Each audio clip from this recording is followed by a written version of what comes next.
Ang OA niyo.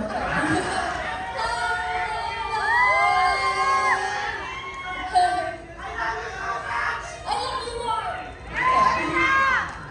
Basta, it's so good to see you guys. Medyo napilihan na ako right now. Huwag niyo kagisan!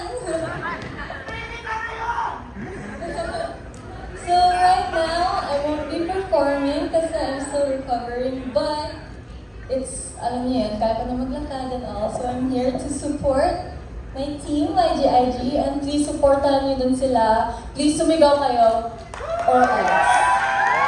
Sigaw kayo. Okay? Bawat line nila, sumigaw kayo. Alright? Yay! Wala, kinabahan ako. Hi! So, ayun nga pala, I'm recovering and I'm almost there. So, hulaan nyo, kailan ako babalik. Bukas!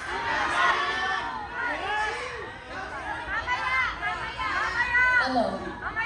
Next year pa. Char. Hindi, next month. Yay!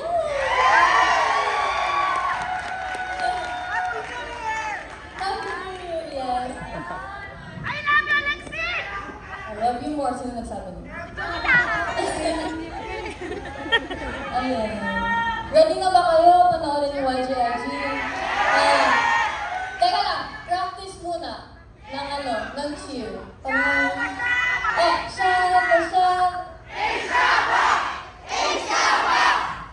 Ba't parang feel ko meron pa? I feel like you guys have more. Last, isa pang practice. 5, 6, 7, and Shabba, Shabba. Yes! 알겠어요.